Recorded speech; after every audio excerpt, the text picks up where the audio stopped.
dans le prochain épisode de Demain nous appartient.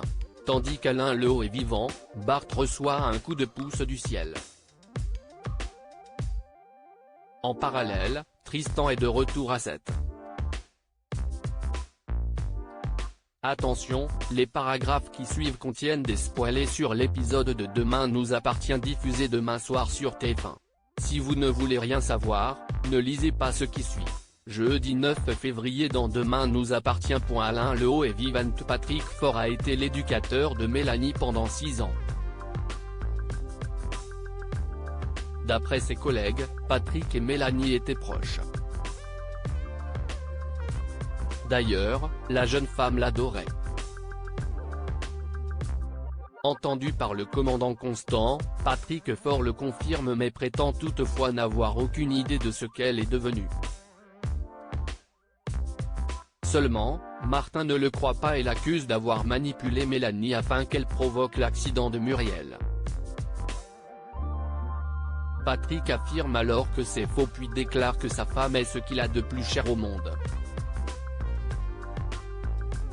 Mais pour Martin, Patrick était le père qu'elle n'a jamais eu.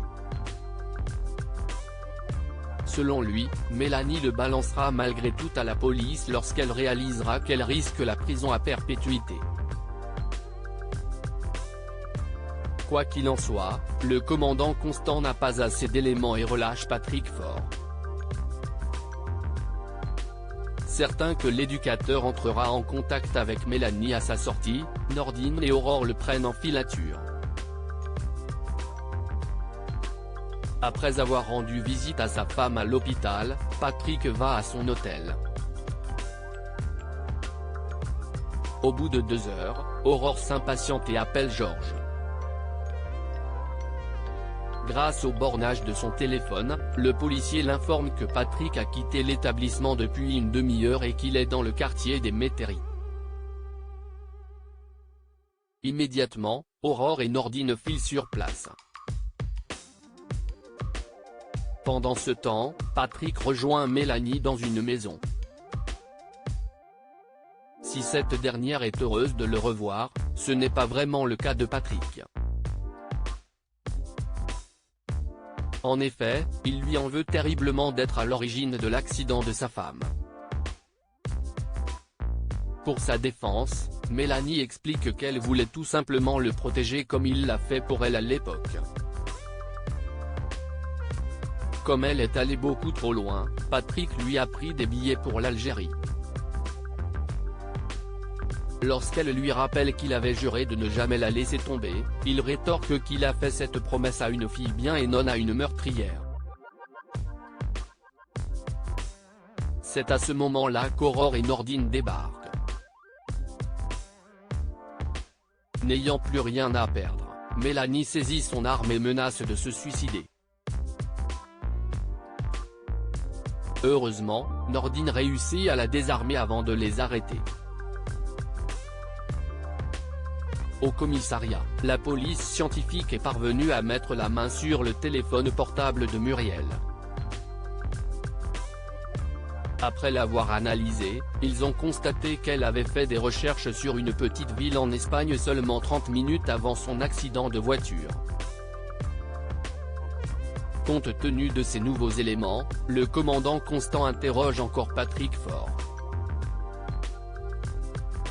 Avant de rentrer dans le vif du sujet, Martin lui annonce que Muriel est décédée en fin d'après-midi. À ces mots, Patrick fond en larmes et regrette de ne pas avoir été auprès d'elle après tout le mal qu'il lui a fait. Martin l'encourage alors à se libérer du poids qu'il porte et à lui dire ce qu'il s'est passé lors de l'été 1995. François assiste à cet échange derrière la vitre sans teint. En regardant devant lui, Patrick déclare qu'Alain Lehaut est vivant et qu'il sait où il se trouve. François s'effondre en larmes. Bart reçoit un coup de pouce du ciel au spoon. Bart regarde longuement le collage d'Adèle avant de le jeter à la poubelle, ce qui n'échappe pas à Mona qui tente de lui faire comprendre que ce n'est pas parce qu'il fréquente une autre femme qu'il trahit Louise. Elle le pousse donc à continuer de vivre même si sa femme n'est plus là. En vain. Bart ne veut plus revoir Adèle. Plus tard, Bart accompagne Roxane à l'hôpital pour une visite de routine. L'occasion pour la future maman d'évoquer le sujet Adèle et de lui faire remarquer qu'il ne s'agit pas de remplacer Louise mais d'avoir une amie. Elle l'encourage dès lors à s'autoriser à aller de l'avant car ce n'est que comme ça qu'il pourra faire son deuil. Selon elle, cette rencontre ne peut pas être un hasard. Pour Roxane, c'est Louise qui lui a envoyé Adèle parce qu'elle a envie qu'il soit heureux. Une fois qu'elle a pris sa main, elle la dépose sur son ventre rond. Au moment où sa fille donne un coup de pied, Roxane lance qu'elle est certaine qu'elle est d'accord avec elle. De retour au Spoon, Bart remarque immédiatement que le collage d'Adèle est accroché sur le mur du bar.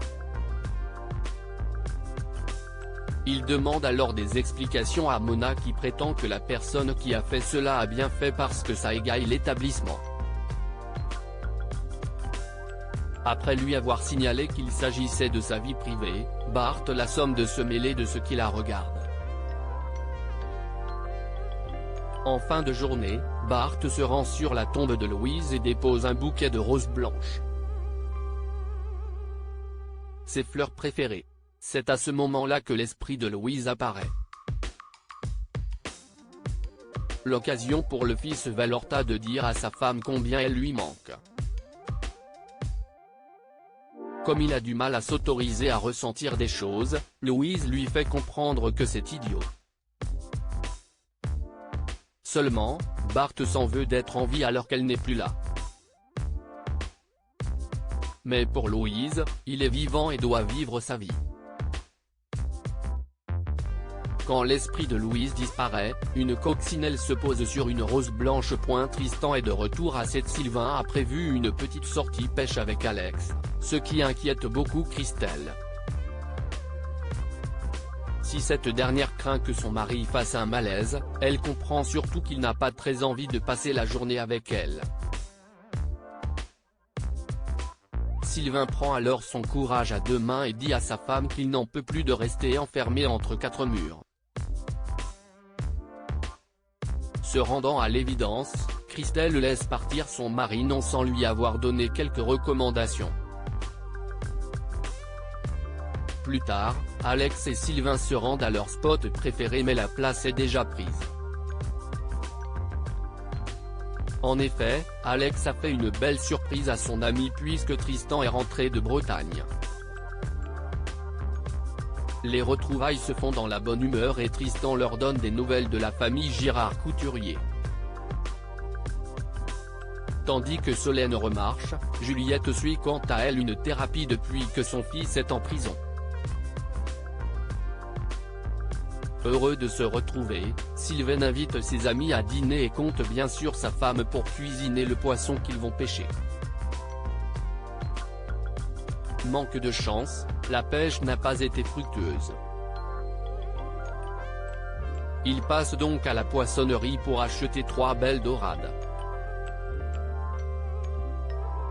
Mais Christelle est loin d'être dupe et comprend rapidement qu'ils ont triché. S'il n'y a pas de poisson aussi gros sur le bord de l'étang, ils avaient surtout oublié d'enlever les étiquettes.